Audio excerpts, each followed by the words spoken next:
Então vamos lá, gente. Sejam bem-vindos aí, né? Esse aqui é o podcast O Céu é dos Violentos. A gente começou boa, bombom. Deixa eu ver aqui.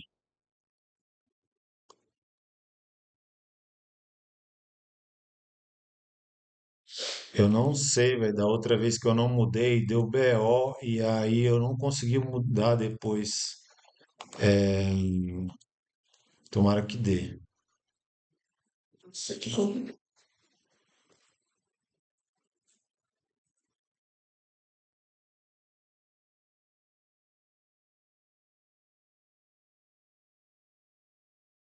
Só para eu pegar o nome. Cadê?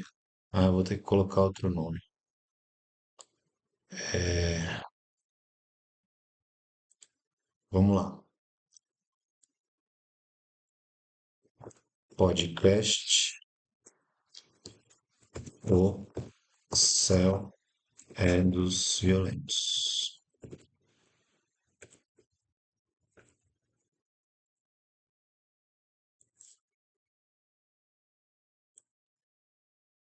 Episódio 2. Participação especial. Tá, episódio.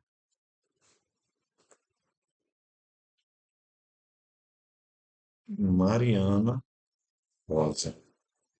Em breve, Mariana Medioli.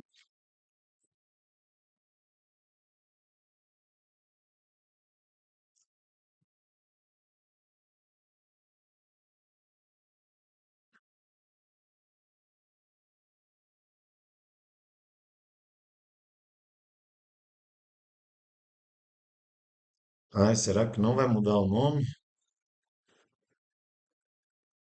Mudou. Mudou? Tá, então tá tudo certo. É, Vamos que vamos, hein? Então, esse é o podcast O Céu é dos Violentos, né? Nesse ano de 2025 aí foi uma moção que o Espírito Santo colocou no meu coração de dar uma nova atenção, né? Um novo ânimo que Deus me deu para voltar esse apostolado nas redes sociais e expandir até, né? Para Twitch e todo o conteúdo que eu estou fazendo, eu estou subindo no YouTube, no Spotify, só que é tudo dentro da minha capacidade, né? Que eu tenho que fazer as outras coisas da minha vida, né? Então, ainda estou subindo lá no YouTube a Semana Querigmática. Creio que essa semana eu ainda termino. Aí eu passo a subir a catequese de adultos, certo? E,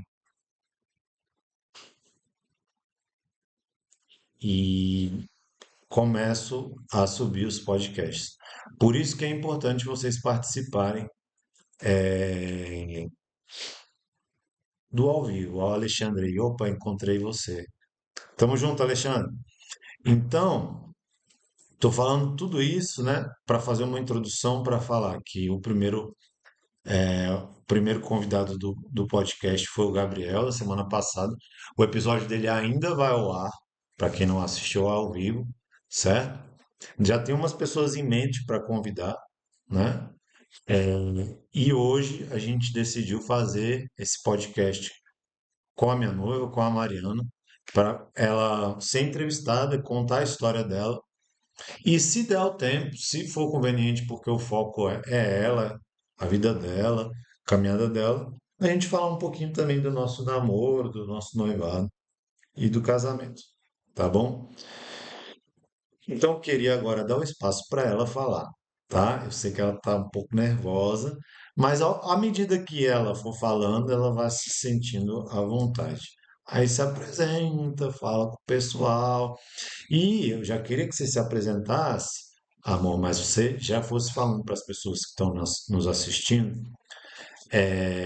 quantos anos você tem, como é que foi como que você conheceu a igreja, se você nasceu num lar católico, se você não nasceu num lar católico, se você fez catequese, se você não fez catequese, se você participou de grupo jovem, e aí tá. Aí, só até aí. Aí depois a gente fala de mais coisas. Vai, tá com você. Tá bom. Oi, gente, boa noite, salve Maria. Primeiro, antes de eu falar tudo isso que o Neto falou, né? Se vocês me verem puxando ar, ou espirrando, ou coçando o nariz, é porque eu tô meio que numa crise, mas tudo bem, crise de sinusite, de falta de ar. Aí vocês já vão me desculpando. E agora, né, meu nome é Mariana Rosa, em breve Mariana Gadioli.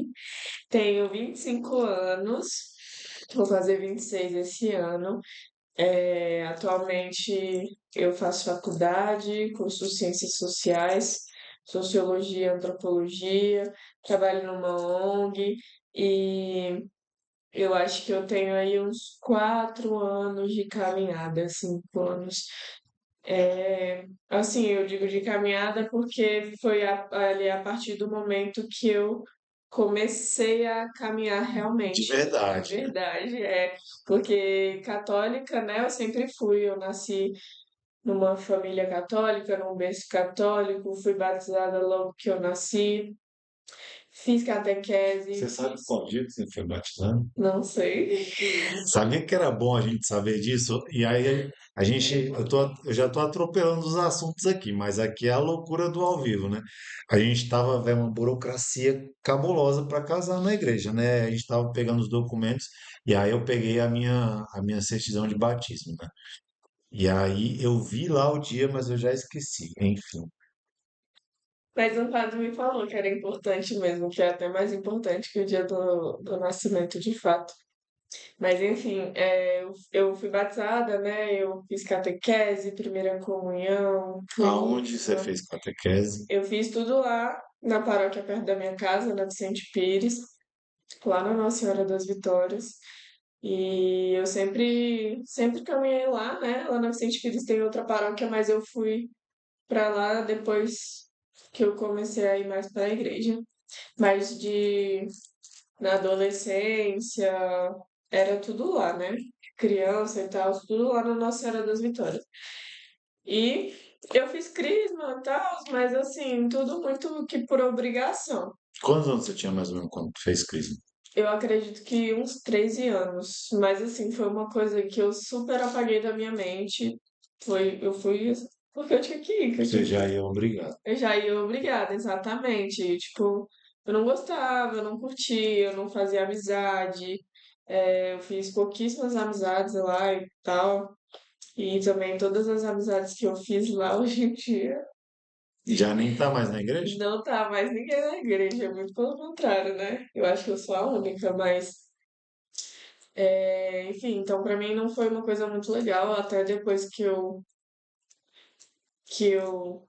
me converti, é, eu senti vontade, né, de fazer catequese de novo, porque eu não prestei atenção em nada, e, enfim, não fiz nada disso, de fazer as paradas direitinho, foi tudo obrigado. Participei de grupo Mas jovem, peraí, como é que tu fez catequese de novo? não, eu queria fazer de Ah, novo, mas eu participei de grupo jovem, eu fiz, velho, vários retiros, vários. A Campus da Shalom já fiz, EAC já fiz. Até hoje os tios lá do EAC a gente tem contato, né? E depois que eu voltei a caminhar, eles lembraram de mim que eu fiz. E a gente voltou a ter contato, a ter amizade e tudo mais. Mas assim, tudo. Até o Gabriel comentou um que é do grupo que ele caminha, como é o nome? fiz. Não, não fiz de não. É da ESA, né? É da ESA. Eu fiz, acho que é Vida Verdade. Nova. Não, Vida nova. Nova Vida, um curso assim. Tá, perguntinha. Desses retiros que você fez, teve algum assim que te marcou? Não, primeiro, qual que foi? Não teve o primeiro amor, retiro de primeiro amor, então? Porque Assim, você não passou por uma conversão lá atrás, né? todos os retiros que eu fui, como eu fui muito por obrigação, eu nunca me abri realmente. Mas teve algum que te marcou? Assim, teve algumas coisas que eu lembro do da Shalom. A Shalom, ela tem uma campus e teve uma época que ela queria colocar o Teens Campus, que é para quem era um pouco mais novo, que é ali na mesma, um pouco diferente do Acampus. E eu acho que eles fizeram tipo só duas edições e eu fiz uma dessas. E eu fui na cara e na coragem, mas lá aconteceram várias coisas foram reveladas que até hoje eu tenho na minha mente guardado. E eu Tipo, nem era. Ah, é. como que você teve contato com a Shalom? Eu tive contato com a Shalom porque a minha avó. Não, meu tio frequentava, ele tinha uns amigos lá, meu tio e a esposa dele. E aí a minha avó ia às vezes também, e foi mais por isso, por família mesmo. Tá, mas conta das revelações. O povo quer saber das revelações. Não, é que na época assim que eu fiz, eu tava passando por uma fase bem turbulenta, e aí uma mulher chegou em mim, aquele momento de oração e tal, e lá era tipo Santo Antônio. Eles já planejavam um momento de oração naquele pique. Eles botavam a pessoa, tipo, com distância, assim, de um braço, igual na pandemia. Tava a fileirinha com distância de um braço no momento de oração, que se caísse, não atrapalhava, não atrapalhava o outro. Aí a mulher veio rezar e ela falou que ela tava em um lugar escuro e tinha um caixão. E tinha alguém dentro desse caixão e essa pessoa levantava. Ela falou isso. Aí eu nunca esqueci, nunca mais. Tipo, eu acho que isso é uma das poucas coisas que tem na minha mente de todos esses retiros que eu fiz quando eu era jovem. Que era você, essa pessoa do caixão. Eu tenho um entendimento que sim. Sim, mas aí conta aí pro pessoal aí que não te conhece, né? Quais que eram essas provações que você estava passando no momento da sua vida? Tão jovem, o que que era que estava rolando? Então, no Teens Campus eu tinha acho que uns 15 anos. Então, tipo, não era problema de sair nem nada. Os problemas que eu tinha era que a minha mãe, né, era uma adicta, ela usava droga. E, e não só isso, ela também era muito instável. Ela era uma pessoa muito instável. é, e aí foi no momento que não estava tendo contato com meu pai e estava tendo toda essa confusão com a minha mãe. Então, eu estava vendo meu pai assim, uma vez por mês, e olha lá. E a minha mãe estava sempre usando muita droga, e aí ela batia, era muita briga, muita ameaça, tudo isso. Então, estava passando por toda essa bagunça. Tá, então vamos entender aí, pessoal que está aí participando. A sua mãe era usuária de droga. Sim. Quando que você tem assim realizado na sua cabeça, assim que você lembra que sua mãe dava problema? Porque tipo assim, eu só lembro de algumas coisas assim de a partir de 11 anos, 12 anos. Quando eu era criança, eu não lembro das coisas de quando eu era criança. Mas, por exemplo, eu tive um primo que teve problema com droga, né? Antes eu também tive problema com droga. Mas eu tive um primo que teve problema com droga e ele morou um tempo com a gente. Eu lembro de algumas coisas assim. Bem vago, mas eu lembro. Como é que foi esse processo aí para você? Como é que isso agiu na sua lembrança? Como é que você lembra disso hoje? Então, para mim, na verdade, eu fui ter conhecimento do termo adicto e fui compreender o que a droga pode fazer na vida de alguém depois que eu comecei a caminhar de fato na igreja, porque antes, assim, quando eu era criança, por exemplo, eu não entendia que minha mãe usava droga e que uma hora ela tava de boa e na outra hora ela não tava porque por conta da droga, entende?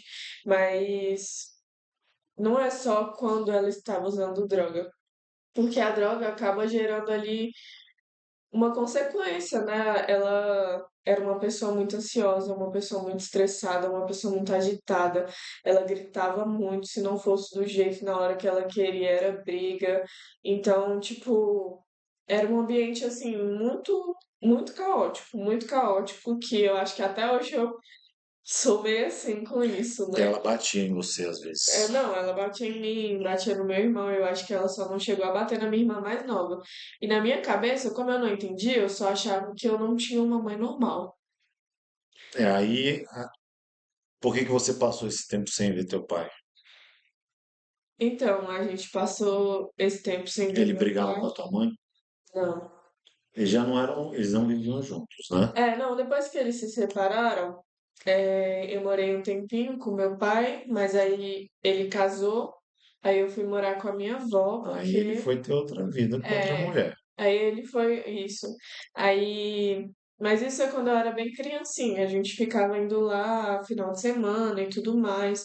Mas aí rolou uma confusão lá, né, com o filho dela, com ela, e a gente parou de frequentar.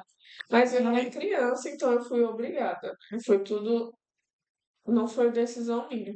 Mas aí então a figura da sua avó era muito forte na tua vida. É, porque como a minha mãe não tinha estabilidade para criar a gente depois que o meu pai casou, então a gente foi ficar com a minha avó. Mas a minha mãe morava com a minha avó.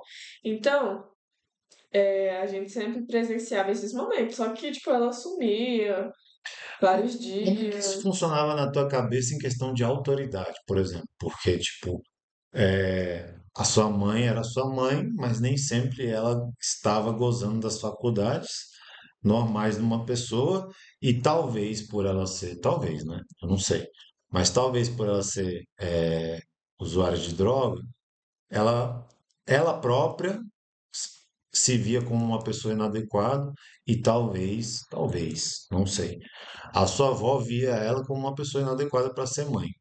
E aí, como que você lidava com essa ruptura de, tipo assim, eu não sei quem que eu tenho que obedecer? Rolava isso? Então, tipo, não rolava muito, porque como a minha mãe sempre rolou muita confusão, assim, eram alguns momentos de amor e carinho e outros de muita briga. Eu tinha na minha cabeça que ela não era uma autoridade. Porque, tipo, eu sei que hoje em dia isso não é certo, né? Mas eu entendia que ela não me respeitava. Então eu não fazia questão de respeitar ela e nem de obedecer ela. A voz final era da minha avó. Tá, entendi. Beleza. Era da minha- Tá, aí dentro disso que a gente tá conversando, como que você era na escola, assim, você conseguia fazer as coisas legais na escola, ou você teve dificuldade de, sei lá, de passar de ano, ou como é que era? Você dava trabalho na escola, não dava? Conta pra aí pra nós. Então, teve um determinado momento que isso impactou muito na minha vida, que eu tive crises de pânico, que eu não conseguia sair de casa. Eu chegava assim no portão lá de casa do condomínio, e eu chorava desesperada para eu faltar, porque eu não podia ir para a escola, assim, absurdo. Mas isso foi no fundamental. Aí depois no ensino médio, eu dei muito trabalho, né? Eu matava a aula, eu não prestava atenção, foi uma dificuldade, um parto. Inclusive, eu acho que você nem sabe dessa informação, eu vou falar agora. Mas eu reprovei 2 vezes. E E assim, né, eu entendo que muitas coisas foram escolhas minhas e tal, mas nessa de matar a aula e de muita confusão na minha casa, tipo, eu entendi que as coisas teriam que ser no meu tempo, né? Mas eu não me orgulho disso, não. Poucas pessoas sabem disso. E você acha que você nem sabia, sabe? Não sabia, não sabia. Revelações. Pessoal, em qualquer momento aí da live, vocês quiserem aí fazer alguma pergunta aí para Mariana, manda aí no chat, tá bom? É, beleza, muito complicado. Aí vamos que vamos. Como que foi, no final das contas, então, que você teve a vivência de primeiro amor, que você sentiu essa. Não, primeiro por parte. Aí você falou da escola. Agora fala do mundo. Até onde você puder falar, né? Onde você se sente bem de falar. O que que você estava vivendo? Bebida, cigarro? O que que tava rolando? Tava rolando droga? Então, nessa de eu ter reprovado, e ele ensinou transição de fundamental para médio, e tipo, eu nunca. Tipo, eu via a galera saindo e pegando ônibus, e eu não tinha essa liberdade, né? Eu sempre fui de van e etc. Mas. E aí eu queria ter essa liberdade, eu queria poder estar com o pessoal e tal, e acabava que eu meio que fazia escondido. Mas eu fazia, tipo, de matar aula pra estar com o pessoal. Não era muito de. Não usava droga, né? Não usei, não cheguei a usar droga nessa parte. Eu acho que eu cheguei a fumar maconha, mas eu, tipo, eu não gostei, não curti. Achei muito ruim. Mas o resto, tipo, não me envolvi também. Bebida. Eu acho que eu dei o trabalho só uma vez, que foi um dia que eu tava muito magoada. E aí eu bebi muito, e minha avó foi me buscar bêbada. E eu vomitei o Aonde? banheiro Na escola? inteiro. Não, foi numa festa no aniversário de uma amiga. E eu vomitei o banheiro inteiro, mas nessa época foi isso. Eu não bebia muito. Foi mais tipo, tô chateada, quero esquecer, tô nem aí, vou meter o louco, vou fazer isso. E fui lá e eu tava no aniversário, eu bebi e tal. Mas não era uma coisa assim muito comum. Depois, mais pra frente, que foi se tornar mais comum. Só que aí também não era mais exagerado, assim, né? De beber pra realmente dar PT. Eu bebia assim, Mas vamos pra você bebia festa, e vamos saía beber. direto. Não, bebia e saía direto. Todo final de semana, sem falta, sexta-feira, era. Eu tinha que sair, tinha que fazer alguma coisa. Eu bebia e tudo mais. Bebia com a minha família, bebia com a minha mãe, né? Ela fazia festa lá em casa, a gente bebia. Aí chegava um determinado momento que todo mundo queria dormir e ela não. E, enfim. Mas era assim. Hoje, às vezes, eu bebia assim, eu não queria parar, eu queria emendar e vamos fazer o quê? Vamos continuar bebendo, não sei o quê. Mas Não era sempre. não era sempre. Também não era sempre, né? Tinha dia que você bebia, a maioria do dia você bebia e chegava uma hora e você falava, não, vou dormir. Não. Tá. Beleza, então. E aí, nos finalmente, como é que foi? Quando a gente chega naquele momento onde você diz basta, tá ligado? A- talvez não, você não entendia, talvez você não entendia, ou talvez você entendia, mas você sentiu que a sua alma tinha sede de algo a mais que o mundo não poderia te providenciar, te bastar, te dar isso para você. E aí você começa uma busca de Deus. Então, tipo assim, na verdade, muitas coisas, tipo, eu me revoltei muito, tanto pelo que aconteceu com a minha mãe, quanto também porque, tipo, sei lá, que eu era mongol, né? Eu era retardada. E eu queria curtir a vida e tudo mais, mas aí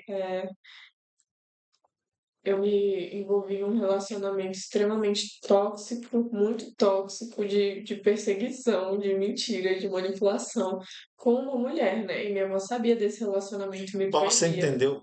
Peraí, você entendeu que ele era tóxico quando? Ixi, bem depois. Mas já tava tipo um tempão, uns meses. Já meses, não, já tinha mais de um ano. Tá. Aí eu, tipo, foi nessa época que eu mais me revoltei, que eu mais fiz as coisas. Talvez por manipulação, mas muita coisa também foi decisão minha, né, velho? Não posso sair jogando a culpa nos outros pelas minhas atitudes. E isso é um ponto também da fase que eu tava, assim, muito no mundo, né? E, e aí, tipo, eu meio que também bebi muito naquele dia que eu falei, né? Mas porque a minha avó proibiu eu de namorar com uma mulher, né? Porque era uma mulher. E aí eu, tipo, queria me vingar, assim, sabe? Mas foi uma coisa muito tola da minha parte. E aí depois eu segui bebendo não dessa forma, assim, absurda, mas às vezes eu com certeza passei do limite várias vezes. E aí chegou um tempo que, tipo, a minha avó parou de insistir, parou de ficar no meu pé. E aí ela só comentou comigo que ia rolar um retiro, que esse retiro é o martelinho do Eureka, que ia rolar um retiro e que eu não tinha idade mais para fazer, mas que eu poderia servir, que eles estavam precisando de pessoas para servir. E aí ela só comentou comigo. Como ela não insistiu muito, não ficou muito no meu. Isso aí você já tinha uns 19, uns 20 anos. Já tinha. Já tinha terminado a escola, porque repetiu 2 vezes. Acho que já. Já tinha me falado. Não, acho que eu tava no último ano. No último ano. Tá. Aí, é... isso, eu tava. Por isso que tu tinha essa fama toda na escola que a Bombom falou lá, nunca me falou, Bombom, nunca me falou. E aí, Ionara, não sei se você vai ver isso, Ionara, mas Ionara falava que a Mariana tinha maior fama de cabulosa na escola. Óbvio, era repetente, era mais velho que os outros. E eu crente que ela era malvadona mesmo. Tá, mas aí tinha esse. Tinha esse retiro. Tipo, é muito ruim quando uma pessoa fica no seu pé te insistindo pra fazer uma coisa. E aí, quando minha avó parou, eu senti vontade de ir. Tipo, assim, eu vejo hoje em dia como, né, o Espírito Santo me movendo, porque eu não só fui como eu me comprometi de todo sábado estar lá ajudando. Todo sábado eu ia pra estar na organização do retiro. O que na época foi uma grande coisa para mim. E aí no martelinho, né, eu fui e apesar de eu estar servindo, eu me propus a viver também, né? Tipo, eu não tinha nem o cronograma nas minhas mãos. Eu só tinha as partes que eu precisava fazer e ainda tinha lá a Camila que estava junto comigo, que ela me ajudava. Então, eu muito mais. Beijo, Camila, você é maravilhosa. Mas vamos lá, você está falando assim, eu me propus a vivenciar. A gente fala assim e parece sempre, né? A gente tem que fazer esse esforço, porque parece que é um esforço nosso. Mas já era Deus, tipo, te resgatando, né? Tipo, filha, vem cá, esse momento que eu preparei para você, que parece que você está trabalhando, mas eu te chamei para algo a mais aqui, para você vivenciar e tudo mais. E assim, o retiro, ele foi muito, muito, muito bom. Ele mexeu muito comigo em vários momentos, né? Tanto que depois na outra retiro eu fui de novo. Eu fiz amizades lá dentro que eu tenho até hoje, né? Mas assim, ainda não era o retiro, entendeu? Tipo, que eu tive um encontro com Deus de fato. Foi muito importante, muito, muito importante, porque depois desse retiro eu me aproximei muito mais da igreja e de Deus. Assim, Mas aonde é, é que foi então que você teve esse encontro? foi no outro retiro, no Artali. Em Mas outro? aí, só que nesse eu tava muito mais presente para servir. E aí, no momento de preparação do retiro, é, o retiro ia cair no meu aniversário. E aí eu Você lembra que ano? Que ano? foi em 19? 2019.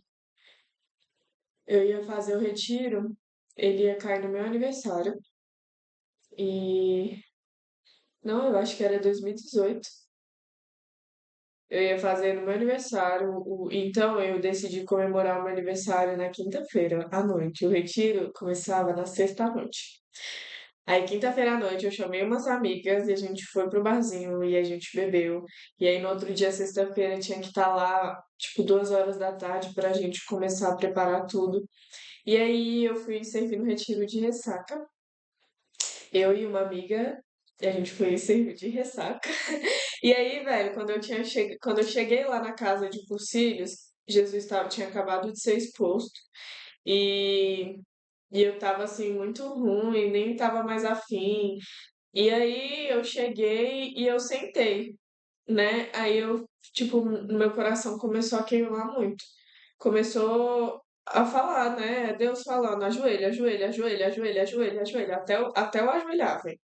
Aí eu não quero, não quero, como sempre, né? Até hoje eu faço isso, não tô afim. Aí eu vou lá eu fui lá e ajoelhei. Aí, velho, quando eu botei o joelho no chão, Deus falou comigo e ele falou bem assim: você tá servindo, mas tudo que eu preparei aqui foi pra você, foi pra te encontrar, foi pra te resgatar, porque eu precisava de você aqui. Aí, velho, Aí foi bagaceiro. aí foi bagaceira, meu coração se partiu em milhões de pedacinhos e eu comecei a entender um pouco mais, né, de como as coisas realmente são reais, de como da grandeza de Deus, né? Porque eu nunca imaginei que isso aconteceria comigo. Nunca, nunca, nunca, nunca. E, tipo, até hoje, assim, quando eu tô meio mal, assim, meio afastada, eu só lembro daquele dia. O céu desceu, vou voltar falando aí. Quando eu, tipo, sinto vontade de desistir, eu lembro daquele dia, eu lembro, sim, de Deus falando comigo, né? Que fez tudo aquilo, que todas aquelas pessoas estavam ali trabalhando há meses, botando dinheiro e que iriam vir outras pessoas, mas que era tudo para mim, por mim, né? Porque ele me queria ali e para mim isso foi o momento. Foi muito, muito intenso também. Eu acho que poucas pessoas sabem disso. Mas depois, né? Eu ainda não foi o suficiente para eu começar a caminhar. Infelizmente, eu ainda fiquei mais Mas isso dois então foi anos numa sem. adoração. Foi numa adoração, Jesus lá exposto. Tá, e aí? Aí como é que foi? Aí beleza, você ficou meio barro, meio tijolo. Você mesmo já falou aí. Sim, Ficou meio barro, meio tijolo. Raimundo, um pé na igreja, um pé no mundo. Quando que passou mesmo a ser um divisor de águas? Que eu sei, já vou dar um spoiler, né? Que foi quando sua mãe sim, estava no hospital. sim. Tipo, isso foi no final de 2018. Aí, 2019 e 2000 início ali até mais ou menos metade de 2020, parece que eu piorei. Parece que eu piorei, mas ao mesmo tempo eu sentia muita presença de Deus em alguns momentos Tem durante aquela tudo parte, isso. aí, né? Deixa eu só te interromper. Tem aquela passagem lá que diz assim, né? Que quando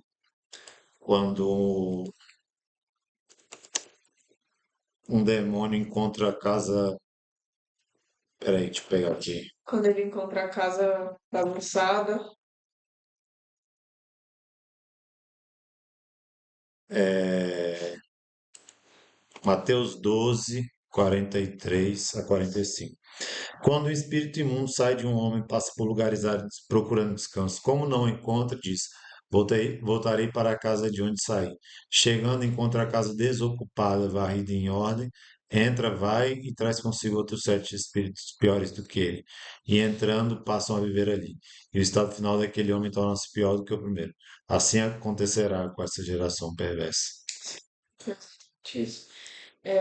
Assim, eu comecei a sair mais, eu comecei a beber mais e eu comecei a me importar muito menos com as pessoas. Mas aconteceu algo assim que te levou a isso? Foi o negócio do hospital da sua mãe? Não, então, isso foi antes, né? Isso foi esse período aí até porque minha mãe entrou no hospital em novembro de 2020. Então, do final de 2018 até novembro de 2020, eu ainda estava muito atribulada, né? E aí, mas assim, tiveram momentos que eu tive encontros com Deus durante esse período que eu acho que foi meio que Deus me preparando para o que estava por vir. Teve até um momento que eu estava no Eureka de novo e estava tendo uma adoração de novo. E eu acho que você até estava lá também, era num período de pandemia, era meio que escondido, mas enfim. eu tava rezando junto com algumas amigas, e aí, tipo, Deus falou comigo, né? E ele falou que me queria e tudo mais, e pra eu não esperar, né? Pra eu não esperar algo ruim acontecer. Eu me lembro disso também, isso eu acho que eu nunca falei pra ninguém. Pra eu não esperar nada de ruim acontecer, pra eu ter que ir pros braços dele, né? E aí, logo depois, a minha mãe internou no hospital. Por quê? O que que acontece? A minha mãe, ela morava no Rio de Janeiro com um cara, com o marido dela. E aí, enquanto ela estava lá, um dia ela começou a sentir um formigamento na barriga que desceu para a perna toda e ela parou de andar, de dia para noite. E aí, ela pegou um avião sozinha e veio para Brasília. E aí, a gente internou ela no hospital e ela foi direto para UTI. E aí, já descobriu o câncer, já estava totalmente espalhado pelo corpo dela, tinha tipo dois na cabeça, o câncer da tireoide, né? Que é o mais de boa. Então, foram anos e anos e anos e anos crescendo.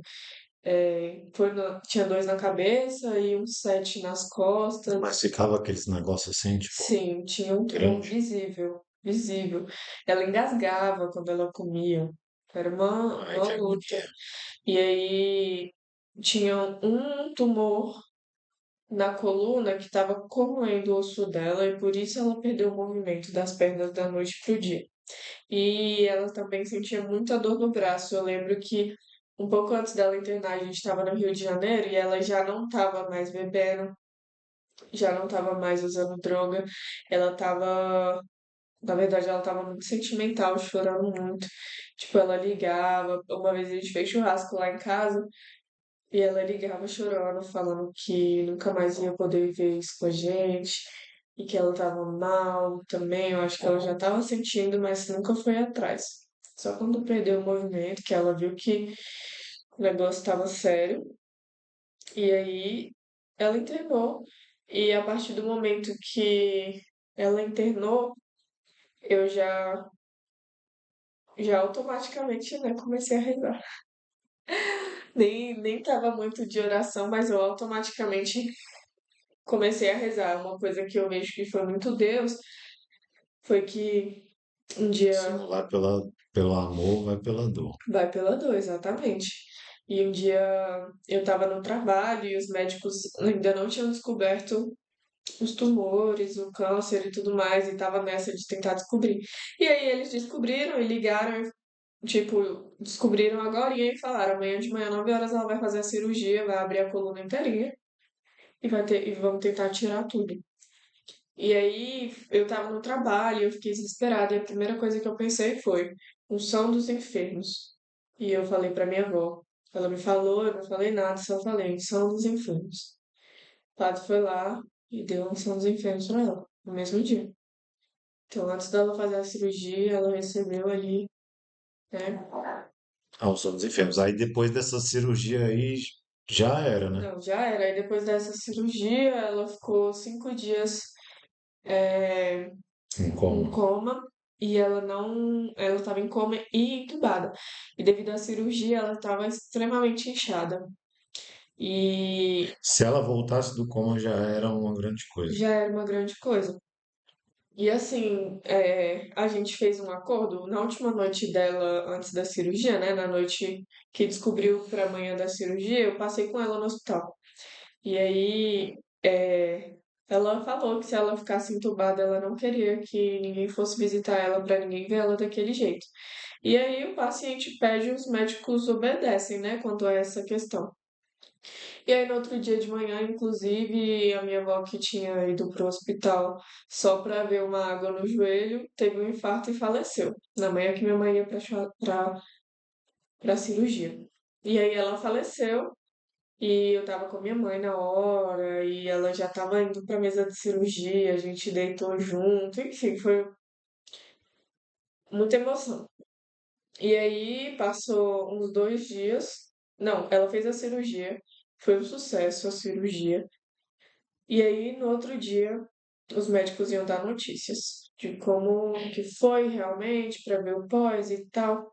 E aí a gente foi pro velório da minha avó e era ali tudo muito perto, né? O cemitério do hospital. E quando a gente estava no cemitério, os médicos ligaram e falaram: Olha, a gente acha que ela não vai acordar, então vocês podem vê-la entubada para se despedir. Os médicos falaram isso. E aí a gente chegou, saiu do hospital, foi andando, ou saiu do cemitério, foi andando pro hospital. E quando a gente chegou lá, ela tava inchadona, com um tubo na garganta, tava amarrada também, porque, né, às vezes a pessoa pode tentar ali, mesmo estando inconsciente. E aí o médico falou, pode triscar nela e conversar, que ela escuta e sente. Aí quando a gente começou a falar, ela começou a sair lágrima aqui do olho dela, muita lágrima. Ela começou a chorar, começou os batimentos, né, e a mão assim e tal. Enfim, aí depois ela continuou entubada. E chegou meu aniversário, e aí no meu aniversário, eu sem ânimo pra nada, eu juntei uma galera e falei, bora rezar um terço. Aí a gente rezou um texto online, né? Que ainda era pandemia. E nessa do texto online, tudo na intenção da minha mãe, da cura dela e tal. No outro dia de manhã, quando a gente acordou, tinha mensagem dos médicos falando que ela estubou e que ela estava acordada. Com traqueostomia, porém acordada, consciente e muito, muito menos inchada, né? Ela desinchou muito. E aí eu já vi isso, né, como uma resposta de Deus, de Nossa Senhora, dizendo que ele estava lá, que ele estava agindo, que ele estava movimentando as coisas. Sim, aí a fé é uma resposta do homem ao amor de Deus que é revelado. E aí, a partir desse momento, você começou a sentir que você deveria dar mais para Deus? Sim. Aí a partir desse momento, né, começaram os dias e as noites no hospital. Porque apesar dela estar bem, ela não teve alta, porque ainda tinha muita coisa a ser feita.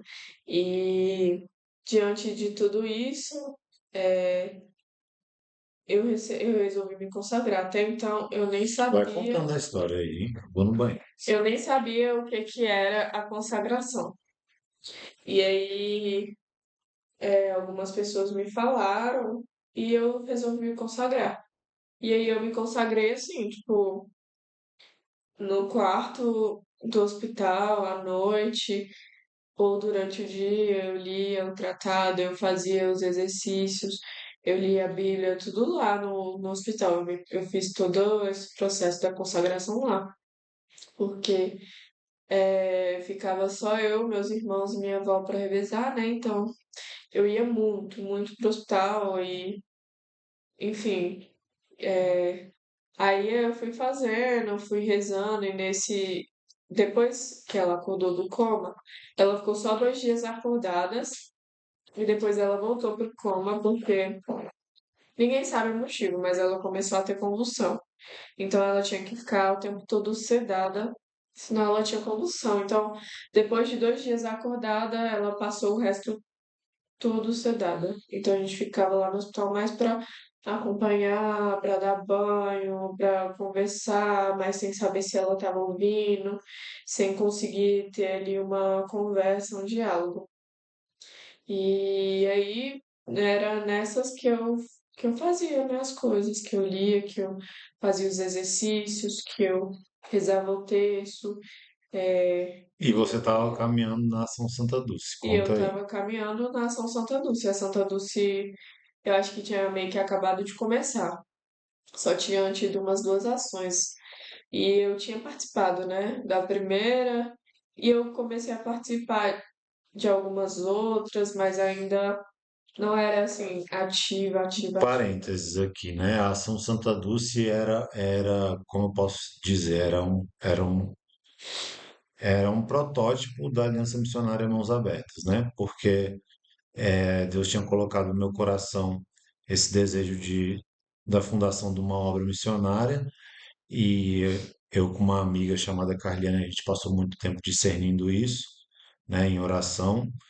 A gente se encontrava uma vez por semana durante, acho que foi quase um ano, até a gente resolver tomar essa decisão de ver que era a vontade de Deus mesmo e não era coisa da nossa carne. Aí a gente procurou o Padre Lucas, né? O Padre Lucas que acompanhava, não sei se acompanha, as novas comunidades. É, E aí ele falou para mim, né? Para mim, no caso já não era mais a Carliane, era a Bombom que estava na coordenação. Falou: olha, Deus chamou Abraão e falou: vai. Deus chamou Moisés e falou: vai. Então vai. E aí ele falou: olha, começa a fazer as ações de rua e espera ver o que aparece. Aí, conforme as pessoas forem aparecendo, vai formando essas pessoas, vai fazendo espiritualização com essas pessoas, até que chegue o tempo de que você funde, vai fundar essa aliança missionária e aí você vê quem que essas pessoas estão fazendo parte da Ação Santa Dulce, né? Vai participar da aliança. E aí, inclusive, foi um momento muito importante que eu acho, né? Pelo menos da caminhada minha e da caminhada da Mariana, porque ali a gente passou de um movimento, vamos botar assim, de um movimento que a gente se encontrava de vez em quando para rezar um cenáculo, para fazer uma formação e fazer ação de rua. Eu não sei se a gente fazia formação, a gente fazia. Eu acho que já falou. Tinha formação, tinha o cenáculo e tinha ação de rua. Só que aí a gente fez uma regra, e aí nessa regra ali as pessoas iam ter que tomar algumas decisões na vida, né? E a gente meio que olhava assim e falava assim, pô, eu acho que essa pessoa fica, eu acho que essa pessoa não fica. E, e a Mariana foi uma das. Eu não sei se foi uma surpresa. Eu acreditava que a Mariana ia ficar, mas eu não tinha certeza, né? E aí o fato dela ficar Foi uma surpresinha. foi uma surpresinha. Foi uma surpresinha. Mas, tipo assim, Foram 6 meses, né, que a gente ficou no hospital com a minha mãe. E durante todo esse período, Deus foi trabalhando no meu coração. O Espírito Santo foi agindo muito dentro de mim e estar caminhando na época na ação, já tinha um poço também, foi muito determinante. Porque eu participava dos momentos e eu aprendia muita coisa, e eu comecei a compreender muita coisa, eu comecei a sentir muita coisa, eu comecei a ter uma vivência que eu não tinha antes, né? Mesmo eu indo às vezes no martelinho, era diferente. Enfim, eu comecei a criar laços lá dentro, né? Comigo, com a Sim. vovó. E eu sou uma pessoa que eu sou um pouco antissocial e difícil de fazer amizade. Então, tanto que as amizades que eu tenho hoje são poucas, mas são muito de muitos anos e são duradouras, né? Mas enfim, e eu fui criando esses laços, e essas pessoas foram me ajudando, né? Tinha ali também o Biel, que entrou um pouco depois, mas que também ajudou, com certeza. E aí eu ia, né, nas coisas, e eu tava num relacionamento, tem esse detalhe, eu tava namorando com uma mulher. E aí, mas assim, eu fui indo, né, e quando eu ia nas coisas, e aí sempre falava, porque assim, eu queria sentir mais, eu queria viver mais, eu queria poder comungar, eu queria poder sentir que eu estava realmente em comunhão com Deus. Em algum momento, deixa eu te fazer uma pergunta, em algum momento desse processo de conversão aí mais profundo, que você se relacionava com uma pessoa e esse relacionamento te atrapalhava a estar em comunhão com Deus, você teria que tomar essa decisão ali entre eh, entrar na aliança missionária e tudo mais. Você entende que,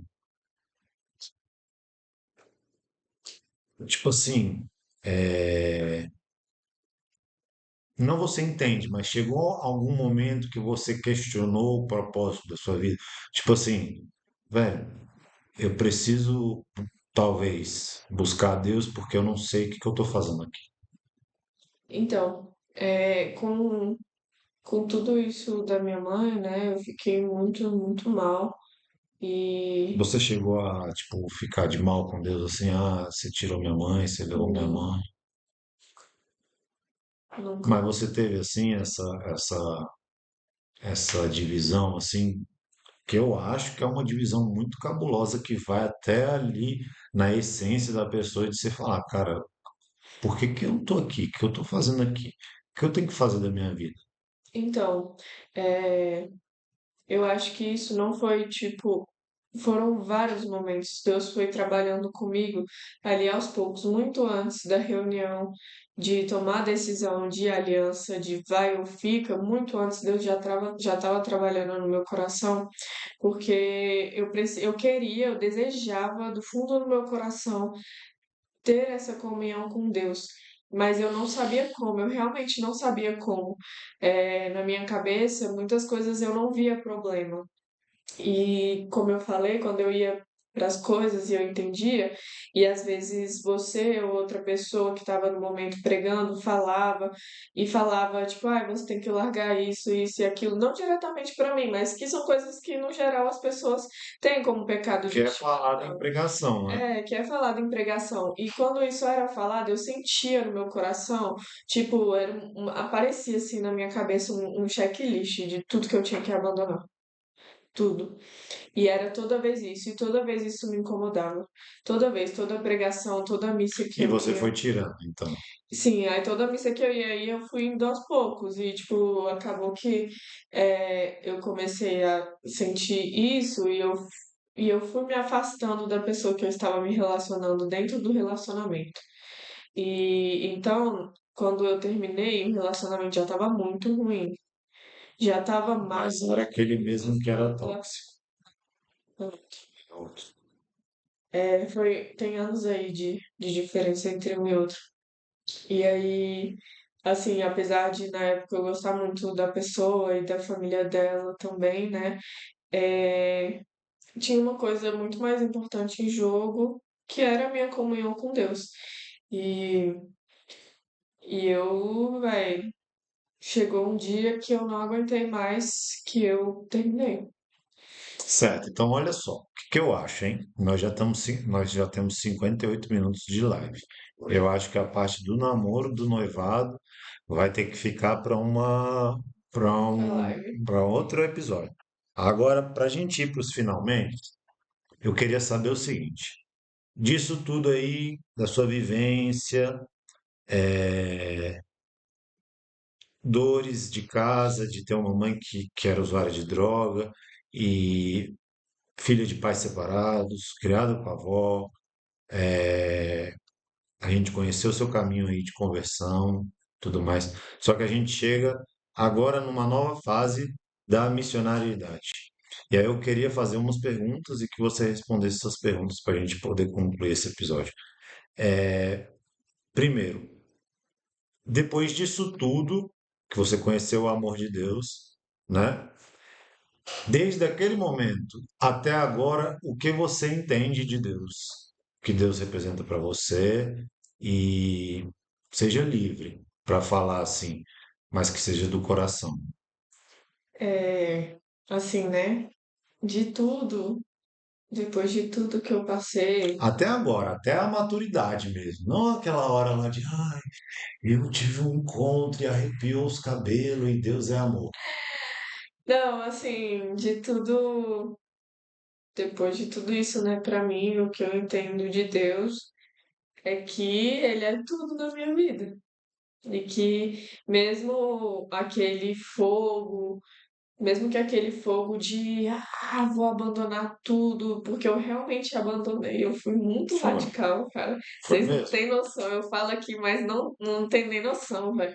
Parei de beber da noite pro dia, eu terminei da noite pro dia, eu desfiz a amizade da noite pro dia, tudo. Não foi da noite pro dia pra mim, mas pros outros Foi. foi. Mas pra mim não foi. Então, apesar, né, de não ter mais, tipo, isso, assim, é, tão forte como é o fogo do primeiro amor, né? Eu hoje em dia ainda sinto assim meio que isso em mim de que eu acho que às vezes as pessoas não entendem, né? Porque pra mim, velho, Deus foi muito importante, muito importante. Ele me tirou do fundo do poço que ninguém vai entender onde eu tava. E ele estava lá, entendeu? Quando eu chorei, velho, eu chorava em posição fetal. E Deus estava lá comigo. Dá até vontade de chorar, porque... E Mas... aí, tá. Mais o quê? Não, mas enfim, quando você perde alguém importante na sua vida, é literalmente um vazio que se abre dentro de você. É um vazio, assim. Eu acho que talvez, né, você não tenha muita noção disso, mas é um vazio, velho. E se eu não tivesse com Deus, porque Deus já estava muito presente comigo quando minha mãe faleceu, eu já estava muito firme na igreja, graças a Deus.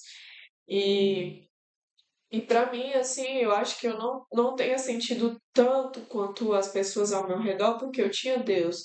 Eu não, apesar do vazio, eu me sentia tranquila, eu me sentia serena, eu sentia paz.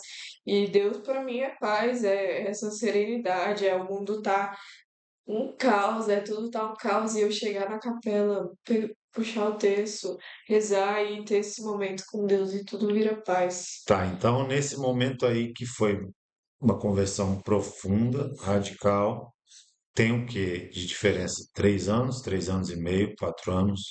4 anos, velho. 4 anos. O que que faz você há 4 anos estar fazendo a mesma coisa?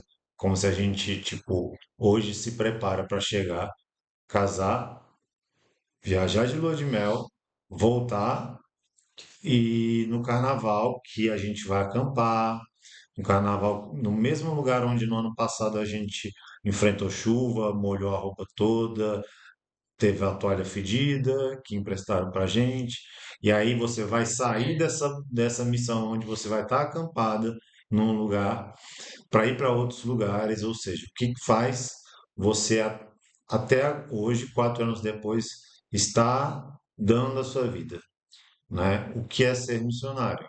Pergunta essa. Além de tudo isso que Deus fez por mim, né? Porque Ele me resgatou e antes dele me resgatar, porque não era para Ele ter me resgatado, mas como eu sou retardada, mas enfim, além de tudo isso que Deus fez por mim, de todo o amor que Ele me deu de graça, né? Eu não posso viver sem isso. E querendo ou não, as missões, e passar perrengue, e pegar chuva, e toalha fedida, e comida sem gosto, e ser maltratado, tudo isso faz meu coração queimar de amor por Deus, faz eu sentir a presença de Deus, faz, né? No carnaval, velho, eu fui com dengue acampar. Tava com dengue lá, morrendo, e eu fui Pior, né? acampar. A gente foi te buscar. Sim, e quando não tem, velho, eu sinto falta porque eu me sinto muito na presença de Deus, eu sinto muito que isso é um propósito para minha vida e não só isso, como também existem várias Marianas por aí no fundo do poço que precisam escutar que a vida não é só isso, né? Que existe muito mais esperando por eles. E essas são, acho que as duas principais coisas que me movem e que me faz querer ir atrás de tudo isso, né? Porque eu acho que, como você diz várias vezes, né, a gente recebeu de graça e a gente tem que dar de graça. Eu não sou de pregar, né, mas eu tenho certeza que muitas pessoas já escutaram o meu Mas você vai testemunho pregar no carnaval, tá de chegando. orações, enfim, se sentem tocados, né? Nós vamos pregar junto no carnaval. E é assim, eu acho que é isso que me mantém perto de Deus. Então é isso. Galera, olha só, nós temos 1 minuto, 1 hora e 5 de live. Queria agradecer imensamente aí a presença de vocês. Queria agradecer aí você, amor, por ter se disposto, feito disponível para participar do podcast. É, se você porventura vir a assistir essa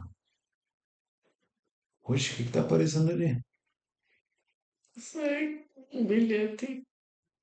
É, vê essa live, se inscreve no meu canal da Twitch. Se você for ver esse podcast no YouTube, se inscreve no meu canal do YouTube. Beleza? Gente, é isso. Salve Maria Santíssima, viva Cristo Rei. Se despede aí do pessoal, amor. Tchau, gente. Obrigada por quem ficou até agora. Bombonzinha. É, E é isso. Muito feliz de estar aqui participando. Depois a gente vai marcar para fazer uma live só falando do nosso relacionamento, de tudo que a gente vive e vem vivendo. Mas é só por enquanto. Tamo junto. Segue lá, a Segue lá. Mariana no Instagram é @mr, VFMR. Vou mudar isso. o quê? Vou botar Mariana Gadiardo. Mas como é que é? MR? MR, Mariana Rosa, Vilarouca Farias, Mariana Rosa. MRVFMR. Vou botar no chat aqui. Arroba MRVFMR. VFMR. Isso. É nome Tumblr do Instagram. Tumblr. Tumblr Girl. Gente, Gostou. tchau, tchau, tchau, tchau. Beijos. Fiquem todos com Beijo. Deus.